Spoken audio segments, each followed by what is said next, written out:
Olá, começa agora Pessoas de Valor aqui na Santa Cecília TV e a cada semana o programa fica mais profundo, mais complicado, mais difícil de fazer, porque esse cara aqui ao meu lado, Flávio Maneira, né, que é de área de saúde, de área executiva, professor de pós-graduação, ele fica trazendo umas pessoas para a gente entrevistar cada vez mais difíceis. A gente tem que ser doutor nas áreas para poder conversar com o nível dos convidados que a gente traz, né? Porque hoje a gente está aqui com uma pessoa incrível, Rafa, obrigado. A Rafaela Lopes, que é responsável pelo RH da AstraZeneca, é uma marca que já tem um tempo no mercado, mas que agora todo mundo fala, né? A gente está até brincando nos bastidores, né? Ah, vai AstraZeneca, já fala de vacina, né? Não tem jeito, já todo mundo vai querer perguntar de vacina. E na verdade a gente fala de pessoas aqui, né? Pessoas de valor. Então, muito grato por você estar aqui no programa. Flávio, o programa, cada semana a gente vai ficando... Uma vez a gente até brincou, né? Que não é um programa de graduação, é pós-graduação. Para mais. E se a gente quer elevar o nível, a gente tem que trazer pessoas cada vez, né? Exato. E o que me anima muito é que eu tenho a oportunidade de conhecer a Rafa, já trabalhamos juntos, etc. Eu acho que o programa vai ser especial justamente por várias razões, mas em especial por como a Rafa é. Eu acho que a gente vai conversar disso, mas o programa ele tem a pegada sempre, né, de trazer conteúdo relevante, mas que transforme de alguma forma, porque às vezes basta, a gente sabe disso, a leitura de um livro, uma live ou uma mensagem para transformar alguém. Eu acho que o Pessoas de Valor, a gente já teve vários programas, né, Ari? E trouxeram pessoas muito legais que falaram coisas que eu não tenho dúvida que serviu para muita gente aí. Então, obrigado. Que bom, obrigado eu pelo convite. Até puxar o gancho de um programa que quem assiste o programa toda semana vai lembrar, eu tive a oportunidade de trazer o Guilherme, que é responsável de RH do AC Camargo, né? E aí na época também a gente estava essa coisa das internações, de UTI e tal, eu falei, a gente não vai ficar falando de Covid, né? E aí brincou um pouquinho disso, porque inclusive o programa tem o apoio da BRH, né? Então assim, a gente tem essa coisa da responsabilidade de falar de recursos humanos, porque quando a gente fala de pessoas de valor, para mim me vem a ideia de que as pessoas que cuidam das pessoas dentro das organizações, e que a gente sempre fala, a gente falou isso na semana passada, que as pessoas são os principais ativos nas organizações. A gente está num momento que você está numa empresa que está assim, sendo falado o tempo inteiro pelas pessoas por causa da vacina, mas que de certa forma é uma marca que já está cuidando de pessoas há muito tempo.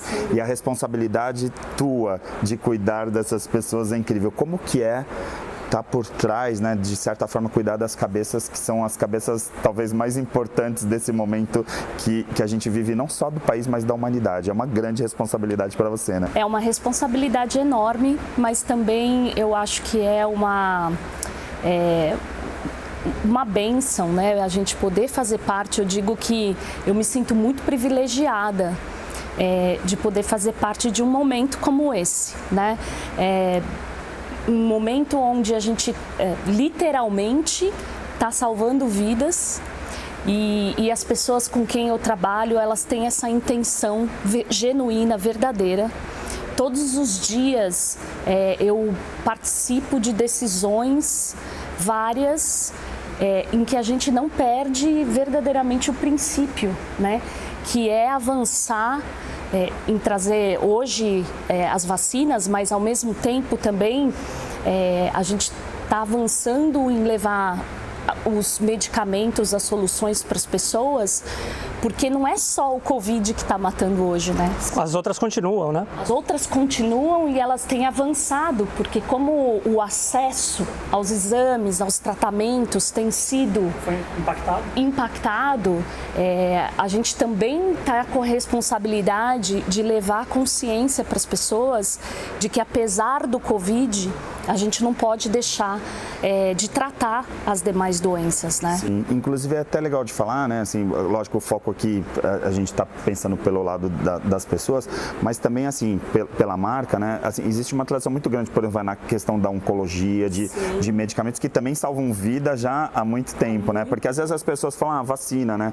Claro, a vacina agora é a bola da vez, vamos dizer assim. Mas se a gente for pensar, eu particularmente e as pessoas assim que são de Santos, estudos viram agora perdas recentes por causa de câncer. Exatamente. Né? Quer dizer, o câncer continua matando. A gente tem 1,5 milhão de pessoas que morreram. Aí quase 500 mil foram de Covid, mas teve 1 milhão de pessoas que morreram de outras doenças e que de repente não estavam sendo tratadas por causa do Covid, né? É um efeito colateral, uma perda colateral. É uma perda colateral e é muito grande, é maior do que as pessoas imaginam. Então, sim, a AstraZeneca há muito tempo, há muitos anos, ela trata doenças sérias, né, como oncologia, doenças respiratórias, cardiovasculares, e todas essas doenças têm uma importância gigante. Agora, com a vacina também, mas eu me sinto extremamente privilegiada por fazer parte de uma organização que, eu digo, não se escondeu, né? Resolveu protagonizar a busca de uma solução para um dos maiores problemas de saúde históricos mundiais da humanidade e tem tudo a ver comigo, né? Esse chamado para fazer parte da solução é algo que me encanta. Então... E aí, então, vamos entrar um pouco na questão do RH propriamente dito, nessa questão das mentes, né, desses gênios, dessas pessoas, dos pesquisadores principalmente, né, dos profissionais que trabalham. Assim, de certa forma a gente consegue pegar, por exemplo, essas soluções, desde dessas áreas que você colocou, mas efetivamente a gente tem um propósito. A gente fala, né, quando a gente está falando principalmente na gestão do RH, tal, a gente está falando de propósito, a gente está falando de missão das pessoas. No caso, como que você tem visto, né, nesses últimos anos, e vamos esquecer a pandemia, assim, pensando até realmente nos últimos anos mesmo, até antes da pandemia, como que está essa transformação dentro dos ambientes, né, em relação às competências? Porque é legal trazer isso um pouquinho para as pessoas, né, porque às vezes a gente fala, a gente está tentando ir para um novo normal, a gente está falando de como vai ser isso pós-pandemia, mas na verdade tem uma transformação no universo, inclusive na gestão do RH, né, que é muito grande, esse impacto da gestão da emocionalidade, ou seja, alguns elementos que de repente não eram vistos lá atrás, que hoje, né, são intensos. E há muito se fala do RH, há tempo, né, que a gente ouve do RH ser mais estratégico. Agora é a divisão. Agora ou o RH é estratégico ou ele não vai sobreviver, né? Eu acho que a gente está num momento evolutivo. A gente tem passado por essa evolução, mas a gente está num momento agora extremamente complexo, né, que exige cada vez mais dos líderes de pessoas. E sem dúvida nenhuma o RH entra como um apoiador estratégico crítico, né? Porque é a área que consegue apoiar justamente no olhar das pessoas, né? Eu acho que a liderança hoje ela tem um papel fundamental no sentido de olhar o ser humano hoje de uma forma muito integral. Né? Na sua totalidade. Na sua totalidade. Hoje essa questão da pandemia, eu acho que trouxe isso, né? As organizações estão entendendo que o ser humano, ele não é quebrado e dividido. Porque antes era, eu sou vida pessoal, vida profissional e etc. Hoje as coisas estão todas misturadas, né? Tá tudo misturado, trabalho... O próprio ambiente de trabalho. No momento que a gente fala em home office ou não, né, em arquitetura de empresa, e que tipo de arquitetura de empresa vai ter do ponto de vista do RH? Hoje tudo se mistura, né? E o líder entra na casa da pessoa hoje. Antes o funcionário ia trabalhar, agora via Zoom, o líder vai entrar na tua casa, vai ver teu filho subir no teu colo, vai ver a tua esposa. Então antes o líder tinha que lidar com o Flávio profissional no ambiente de trabalho. Hoje ele tem que saber gerenciar o Flávio pessoa na casa dele, no trabalho, com a família, com os colegas de trabalho. Então isso exige, né, dos líderes muito mais intenção, muito mais sensibilidade, muito mais emocionalidade. Eu acho que também é muito bom. Porque é o que somos, né? Somos únicos. Então, eu acho que essas questões, elas têm estado cada vez mais presentes, a gente tem falado muito sobre isso, os líderes estão tendo que evoluir nessa humanização. Eu acho que também, sem dúvida nenhuma, o estímulo para as pessoas terem mais flexibilidade, poderem lidar com questões mais complexas. Tem a questão do medo presente, né? Hoje as pessoas vivem com medo E isso acarreta uma série de coisas que a gente precisa primeiro reconhecer, acolher para depois e lidar. E que era algo talvez que sempre existiu, mas que não era tão evidente como agora, né? Quer dizer assim, se você tinha determinados problemas em relação aos medos ou alguma questão emocional daquele colaborador, agora isso traz à tona essa relação que você tem principalmente enquanto gestora, enquanto responsável por essa equipe, né? Porque aí a liderança muda um pouquinho as suas competências. Muda também. Completamente. Eu acho que hoje o líder ele tem que, sem dúvida nenhuma, ter ainda mais sensibilidade. Ele tem sim que ajudar as pessoas a lidarem com medo e, apesar disso, performarem, trazerem todos os dias a sua melhor versão, né? A ajudá-las a contribuir e a olhar qual é o impacto. Antes a gente falava muito sobre performance, resultado, hoje a gente está falando de gestão do impacto, né? Então, qual é o impacto que cada um consegue trazer e ajudá-los a crescer, a se desenvolver num ambiente que muda a todo segundo, mas que também tem belezas ocultas, né? Nesse mundo, e que eu acho que é o papel do líder ajudar as pessoas a descobrir esse impacto e essa versão. Sim. Aí vamos lá para a pergunta. Você fala até a pergunta de $1 milhão, né? Assim, agora vamos entregar o segredo para as pessoas. Tá, aí essas transformações todas, essa convulsão que está acontecendo, né? Todo mundo, né, no meio desses medos todos e tal. Quais são essas novas competências que você tem percebido, principalmente aí no teu cotidiano? Olha, curiosidade é uma que precisa estar presente o tempo todo, ela tem que ser insaciável, porque hoje o que você tem de conteúdo disponível, ele é enorme, então você não pode deixar nunca de explorar. Então a curiosidade ela tem que estar presente. Humanização, sem dúvida nenhuma, tem que estar muito presente, seja na liderança, seja na empatia de lidar com as pessoas e entender que às vezes a pessoa pode estar inserida num contexto que você desconhece. Então essa humanização eu acho que ela é importantíssima. Solução de problemas complexos. Hoje os problemas eles têm se tornado cada vez mais complexos, variáveis que entram a todo tempo, então a solução de problemas ela precisa estar muito presente. Sem dúvida nenhuma, a inovação, tecnologia, né? Adoção, digital mindset, ele precisa também estar presente, porque senão você se torna irrelevante, né? Mas eu também acho que tem algumas questões que nunca vão sair de cena, sabe?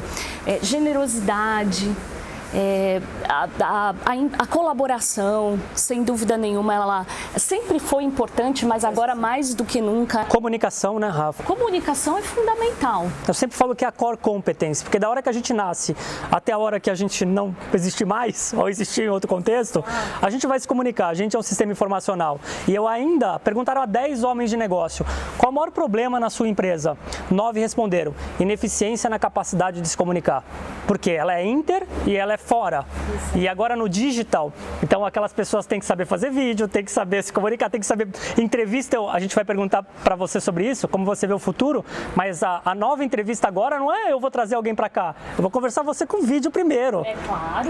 Eu me mando um vídeo falando de 2 minutos de você, capacidade de síntese e por aí vai, né? Então ainda é uma competência que... Comunicação, sem dúvida nenhuma, é fundamental e a gente vai elevando, né, o nível de proficiência que é necessário. Então eu acho que essas competências no mundo de hoje, elas se tornam cada vez mais evidentes e as pessoas que conseguirem navegar com todas elas num nível de conforto maior, elas sem dúvida vão ter sucesso, né? Perfeito. Vou chamar um intervalo para a gente não explodir o bloco. A gente volta num minutinho aqui no Pessoas de Valor. Agora, o Célula Mater está no Miramar Shopping. Das 7 às 10 da manhã, o shopping abre apenas para nosso atendimento. A nova unidade realiza todos os tipos de exames, com resultados em 1 hora para mais de 50 procedimentos, incluindo o teste de antígeno para Covid-19. Nova unidade Célula Mater Miramar. Confiança, credibilidade e respeito à vida abrem mais uma porta para você. Venha conhecer. Estamos de volta com pessoas de valor. Hoje a gente está falando com uma pessoa que é referência em recursos humanos, uma líder, né? E assim, a gente estava falando no primeiro bloco sobre as competências e eu queria trazer um pouquinho sobre algo que a gente já falou até em outros programas, mas particularmente, assim, eu acho que a tua experiência nesse momento é super importante, porque a gente fala de várias competências e essa capacidade comunicativa que a gente tem que ter, que é fundamental, mas ao mesmo tempo traz um outro transtorno que é o excesso, por exemplo, de tecnologia. Às vezes eu ia para casa e descansava. Hoje eu dou aula na faculdade, por exemplo, até 10h30 na frente do computador, aí de manhã eu já estou em reunião. Então, assim, a gente fica o tempo inteiro na frente do computador, o tempo inteiro em reuniões, tal. Então não tem mais essa coisa de separar os espaços físicos, porque tudo fica ali de repente na frente daquela plataforma e a gente tem visto então, né, alguns profissionais que a gente conversa essa questão do burnout e tal. E para mim, quando fala de burnout, vem um pouco essa questão da resiliência. Como que você vê essa questão da competência nesse momento dessa tecnologia toda? Assim, as pessoas vão ter que, não vai ter jeito, vai ter que ser isso mesmo. Eu acho que para mim, a resiliência verdadeira, ela vem no sentido de que você reconhece que existem desafios. Então, estar hoje no mundo digital, em casa, com tudo acontecendo ao mesmo tempo, com a sua liberdade tolhida todo o tempo, né? Se vendo o dia todo, então tem um excesso hoje de narcisismo, porque a gente se vê o dia inteiro, né? Que tudo isso causa estresse. Mas eu acho que a resiliência, ela vem quando você reconhece, lida com isso tudo sem sofrimento, sem sofrer, né? Então, para mim, é uma mistura de flexibilidade. A resiliência verdadeira, ela é flexibilidade e persistência. Isso tudo somado faz com que você entenda, reconheça que é um momento difícil, que vai exigir de você muita disciplina, muita paciência, mas que você consegue acolher isso tudo de uma forma que não faça você sofrer, né? As pessoas, o ser humano, por natureza, ele entende, ele associa mudanças à perda. Então, quando a gente tem que mudar, a primeira associação é o que eu estou perdendo. E o convite aqui para trazer resiliência é o que eu estou ganhando. O que você vai ganhar com isso? É a mudança do mindset verdadeiro, no sentido de, sim, existem perdas associadas a todas as mudanças, mas existem ganhos. Então, focar naquilo que eu estou ganhando, naquilo que vai agregar. É ressignificar esse novo momento, então. É ressignificar. O ressignificado, ele ajuda nesse momento de resiliência, né? E a gente sabe que os maiores empreendedores sofreram muito, quebraram muito, assim como quantas pessoas são desligadas da empresa, e naquele momento de dor, de desligamento, depois de um tempo, ela percebe que foi a melhor coisa que aconteceu, porque ela ressignificou, digeriu, e ela foi para outra empresa. Então, assim, é ela. Às vezes toma decisões pela gente que a gente não tem coragem de tomar. Falando nisso, em decisões, eu te conheço porque a gente teve a oportunidade de trabalhar junto, eu vi como que era o seu perfil, e eu acho admirável a tua força, o teu comportamento diante de um mundo predominantemente masculino, né? Agora, independente de gênero, mas assim, Rafaela, você virou líder, né? Queria que você contasse um pouquinho a tua trajetória, que eu acho muito interessante, porque você fez uma história, se tornou líder de um departamento, cresceu, hoje você assumiu um novo desafio. Conta um pouquinho dessa tua trajetória, desafios que você teve, aprendizados, erros, enfrentamentos que você teve que ter, né? Então conta um pouquinho, porque eu acho que você pode esperar muita gente. Agora é hora da mentoria para os nossos telespectadores. Vamos lá, tá todo mundo Tomara gravando que eu consiga aqui. ajudar, mas eu realmente tenho uma trajetória da qual eu me orgulho muito. eu acho que é uma combinação, sem dúvida, de esforço, de escolhas e de encontros, né? Porque eu tive a sorte também de estar em ótimas empresas, estar em contato com maravilhosos líderes, né? E tudo isso me ajudou nessa trajetória, mas eu acabei assumindo uma posição de liderança na primeira empresa que eu trabalhei muito cedo, com 24 anos, e depois fui me desenvolvendo, né? Depois assumi como head de RH aos 27 anos. Então, sem dúvida nenhuma, estar em posições de liderança tão cedo me trouxe muitos aprendizados, dores. Porque enquanto eu amadurecia como pessoa, eu também tinha que amadurecer como líder. Então eu fui aprendendo aos poucos e na dor, muitas vezes, que você como líder, você pode ser a melhor ou a pior experiência na vida de alguém. Eu nunca me enganei com relação a essa responsabilidade, mas eu também sempre me inspirei por ela. Então, acho que ser líder de pessoas exige de você muita intenção. Você tem que gostar verdadeiramente de estar com as pessoas, de ensinar as pessoas, de guiar as pessoas, né? Então, eu de verdade acho que não ter medo de tomar decisões é algo que me ajudou muito. Procurar perguntar, aprender com quem sempre foi referência para mim de liderança e não necessariamente tinha a ver com conhecimento técnico. Não ter todas as respostas, né? E não ter problema de falar isso. Problema nenhum, muito pelo contrário. Eu não sei o que eu não sei e estou super afim de aprender, né? Então eu acho que ter referências com quem você entende, que tem os mesmos valores, que te inspira, que se importa com as pessoas, sempre foi para mim muito importante. Então, tomar boas decisões, fazer boas perguntas, estar envolvido em conteúdos em áreas que eu desconhecia, mas que eu entendia que eram importantes, né? Então, tudo isso para mim eu acho que me ajudou muito.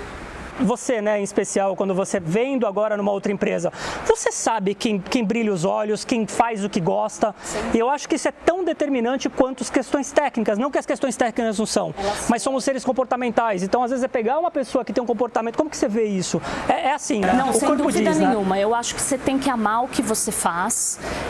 E então, você coloca corpo, alma, sangue naquilo que você faz. E eu acho que isso te torna um profissional excelente aonde você estiver. Porque tudo que você faz com amor, você vai fazer bem feito, você vai buscar fazer melhor, né?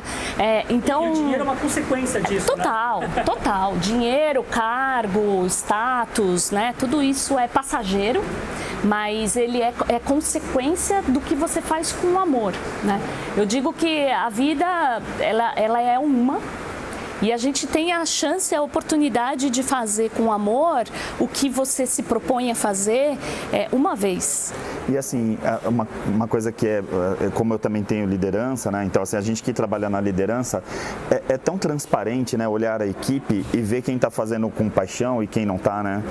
Às vezes as pessoas tentam enganar, né? E se enganar e não tem como, né? Porque isso é tão transparente, principalmente para a gente que está na liderança, né? De olhar e falar assim, poxa, o que essa pessoa está fazendo aqui, né? Sem dúvida, eu acho que tem que valer a pena, né?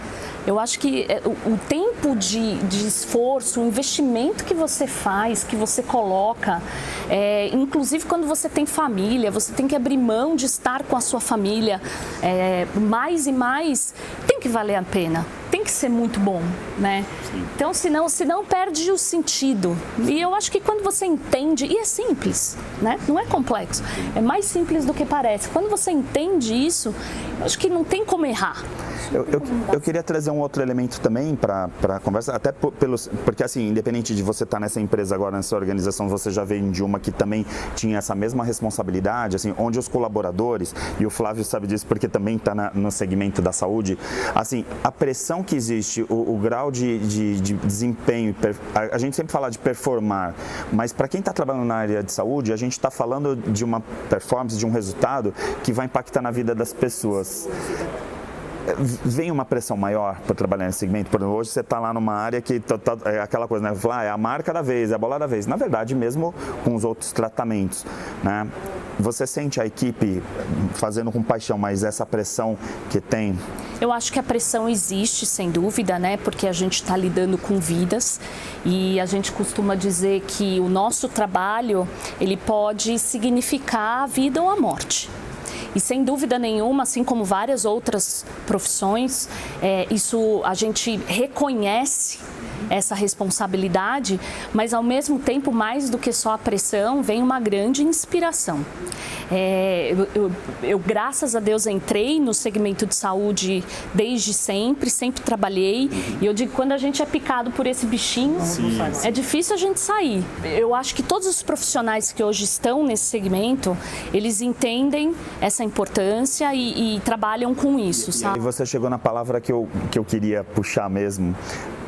A gente tem, de certa forma, as pessoas que estão nos assistindo, muitas vezes convivendo nesse momento de pandemia, uma pressão muito acima da média. E aí, o antídoto dessa pressão é inspiração? Eu não tenho a menor dúvida. Eu acho que quando você tem convicção e amor e inspiração pelo que você faz, a pressão ela é absorvida, né? E você entende que ela nada mais é do que uma consequência, um resultado do que você precisa fazer, do que você se sente, você atende o chamado, né? Então, sem dúvida nenhuma, quando você não entende a importância ou você não enxerga a importância do que você está fazendo, a sensação que eu digo de arrastar corrente, ela é muito maior. Tudo ganha proporção negativa muito maior. A pressão, as cobranças, enfim, as dificuldades no dia a dia. Mas quando você percebe por que você está fazendo... Entra no propósito. Entra no propósito, né? Que a gente fala tanto, né? Porque a gente é extremamente... Eu escrevi meu propósito quando eu estava em Babson College em 2012. Eu consegui escrever meu propósito que está em tudo que eu faço. É uma frase. E ainda hoje, há pouco tempo atrás, eu participei de alguns eventos, contextos que a pessoa estava falando, mas não aguento mais ouvir de propósito. Só que a pessoa não tem o dela. Então, exato. Assim, existe uma... Entender a profundidade do que significa propósito e não um hashtag propósito. É que nem hashtag gratidão, né? Se as pessoas entenderem, por exemplo, dentro do campo da neuro, o que significa gratidão para um cérebro humano, elas não estariam usando hashtag gratidão, por exemplo. Exatamente. E quando você tem um propósito, você tem gratidão. Né? Então, essas coisas, inclusive, elas estão conectadas, porque o propósito, ele te dá significado. Quando você entende o significado da sua existência, como não ser grato? Né? Então, eu acho que essas coisas, elas caminham todas juntas. E aí entra um pouco na linha, né, da autorrealização mesmo, né, do bem-estar. Quer dizer, você está trabalhando, está realizado pelo que você está fazendo e não está simplesmente fazendo um trabalho. Né? E é engraçado como que é um processo de... o sistema emocional, quando você atinge isso, ele se autorregula. Né? Então, assim, você tem um esquema químico no cérebro e elétrico que ele vai se autorregular. Por quê? Porque você conseguiu pensar na significância do teu propósito. E aí as pessoas são geralmente mais bem resolvidas. Felizes, né? Lidam melhor, são mais resilientes. Tem mais saúde, porque tá tudo, né? Tem mais bola de neve, relações mais saudáveis. Então, tudo, eu acho que é tudo interconectado e é um produto, né? A sua felicidade, ela é um produto de como você, das suas escolhas, de como você enxerga a vida. E o que é legal, né, de ver isso, porque de certa forma é o que nossos telespectadores sentem quando a gente faz esse programa, né? Porque a gente pega assim, a gente fala, quem que a gente vai entrevistar, né? E normalmente as pessoas falam isso pra mim depois dos programas, falam assim, meu, que bacana, quanto eu aprendi com aquele entrevistado, com aquela entrevistada ou com aquele bate-papo, porque na verdade deixou de ser um programa de entrevista pra gente discutir sobre algo que tem um propósito. Exatamente. Aí muda totalmente a configuração de fazer. E que bom, né? Que bom que tem pessoas assim como vocês que estão trazendo essa oportunidade para as pessoas, né? É inspiração mesmo, como falou, né? Esse sentido. Então fica a dica, né? Porque a gente encerra o programa agradecendo. Super obrigado. É um enorme prazer te conhecer, Flávio. Arrasamos. Agora a gente já está no doutorado, né? Porque a gente fala que toda semana a gente vai evoluindo, agora o próximo programa é PhD. Gente, muito obrigado pela audiência de vocês. O Pessoas de Valor fica aqui. Na semana que vem, aqui na Santa Cecília TV, no mesmo horário. Até mais.